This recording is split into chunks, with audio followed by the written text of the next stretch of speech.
Welcome in, everybody, to another edition of the Fast Break. I am 𝗻𝗫𝗃 Johnson, and yes, we are nearing Bulls training camp time, where there always are storylines that abound. Here are four that are on my watch list as we get closer to Media Day next week. Number one, which Josh Giddey is going to show up this season? Obviously, this is a lead point guard who got paid this offseason. He's agreed to a 4-year, $100 million deal after that protracted restricted free agency saga. And look, he's got to come into camp in a good mood, right? I mean, he got paid. He's going to have the keys to Billy Donovan's fast-paced engine.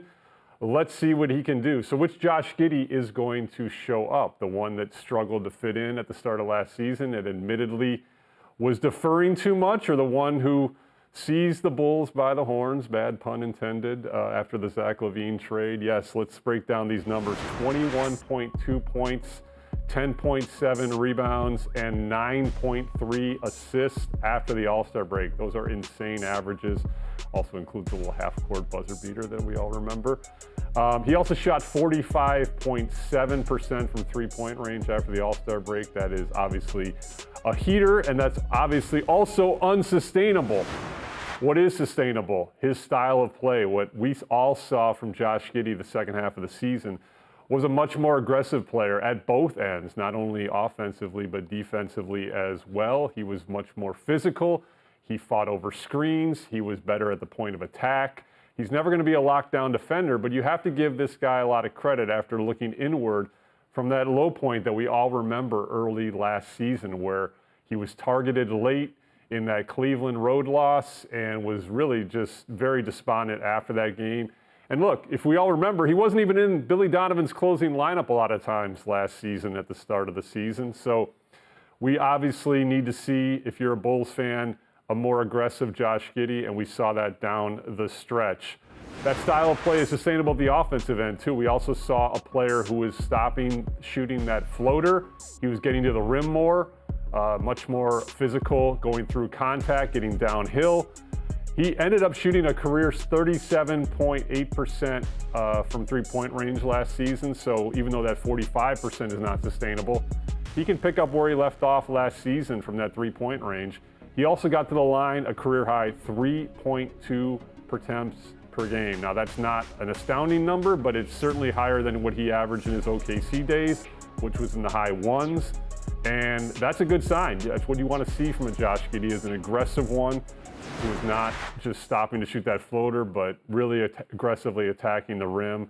And then obviously when you get downhill, you can kick it out to shooters as well. So few teams can offer Josh Giddey the role that he will have with the Bulls, other than the Bulls, and that's why they paid him and are happy to have him back. So it's going to be an interesting start to the season for Josh Giddey, and we'll be tracking his progress.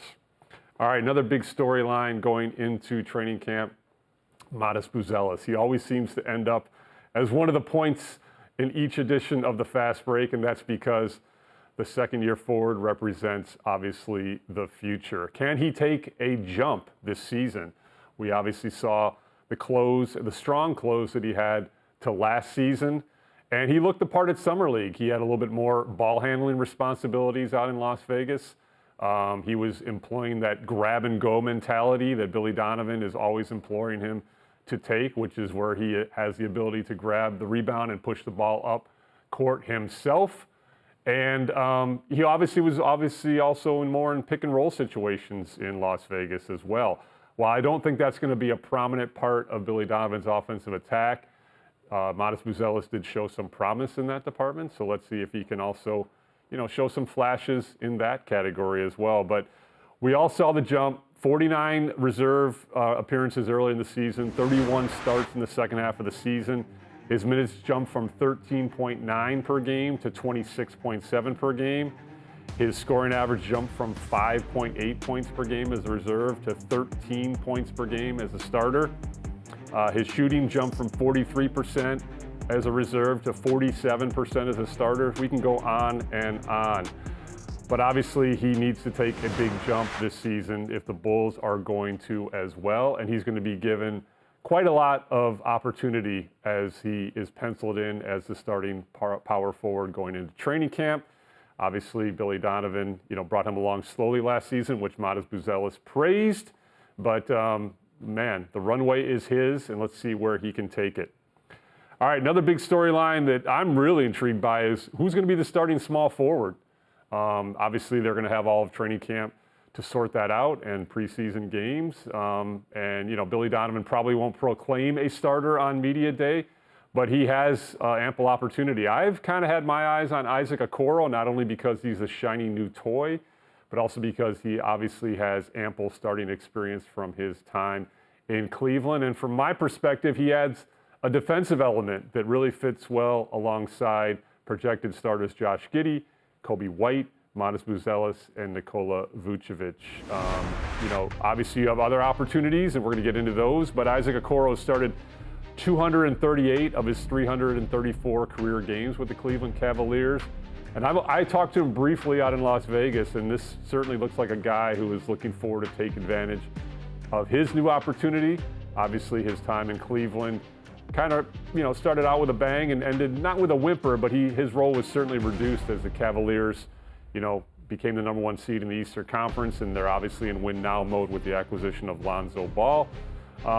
So 𝗦𝗁cie 𝗰𝗶𝗹 comes to the Bulls as a person with something to prove. And his defensive element, his physicality, his ability to hit the corner three, really to me projects well alongside those aforementioned starters. Obviously, if it's not 𝗦𝗁cie 𝗰𝗶𝗹, the other candidates are Patrick Williams and, to a lesser extent, Kevin Huerter, if Billy Donovan opts for an offensive-minded three-guard lineup. And then I also want to get into Dalen Terry for a little bit because he's kind of been the overlooked player, and I've got a little bit of intel on his offseason. But let's get back to Patrick Williams. I briefly ran into Patrick last week, and first thing he said to me is, "I'm healthy." And he said it with a confidence and an excitement level that leads me to believe he is coming into camp with also something to prove. We know ad nauseum he's had difficulty not only staying healthy, but playing with that consistent aggressiveness that Billy Donovan and the coaching staff are always imploring him to play with. But man, I talked to Patrick briefly, and he just seemed like a very confident, excited player. And so, maybe he comes out and seizes a starting role. To me, he actually has performed better in his Bulls tenure as a reserve. This is obviously for Billy Donovan and his coaching staff to figure out, but you can't overlook the possibility of the former #4 overall pick seizing that starting spot. Coincidentally, 𝗦𝗁cie 𝗰𝗶𝗹, as we all know, went 5th in that same draft. As I mentioned, I think Kevin Huerter starting as a long shot. He comes in projecting to me as a really nice reserve shooting guard. Obviously, can do more than that. Very good passer, very good cutter. But if you start him, I think you've got probably a little bit too offensive-minded of a lineup. And then Dalen Terry, I wanted to get into him a little bit. I've been told by a lot of people that this is a guy who quietly has had a very, very strong offseason. He has worked hard to improve his shot. His defensive energy has always been notable and consistent. And maybe this is a year that he takes a jump. Obviously, these kids come in so young, and they all develop at different stages and ages in today's NBA. And I know Dalen has been, overlooked at times and inconsistent at times, but let's see what he's got. That's what training camp is for. So I think he's a long shot, but I just wanted to mention him because I've heard from multiple people that he has had a very strong offseason. All right, storyline number 4 that I'm going to be monitoring is Billy Donovan and his coaching staff. From my perspective, they've got a lot on their plate, and obviously Billy Donovan not only has a Hall of Fame jacket, but also a contract raise to help with that department. But I thought last season this staff did a fantastic job of keeping the team intact, keeping the team together, keeping the team pulling in the same direction as they dealt with a philosophy change offensively and new roles. And I think he's going to have even more on his plate this season. Let's throw out the reasons why. You've got Ayo Dosunmu and Coby White in contract years as headed to unrestricted free agency. Ayo Dosunmu also was mentioned in trade talks this offseason. So obviously, he's going to be coming into camp with that in his mind. Nikola Vucevic, he's kind of looking around going, I'm the last man standing. DeMar DeRozan, Zach LaVine, Alex Caruso, all veterans who have been traded. he's still here playing for a young team. And, you know, is he going to be looking to be elsewhere at some point or have contract or trade talks on his mind? That's something else to monitor.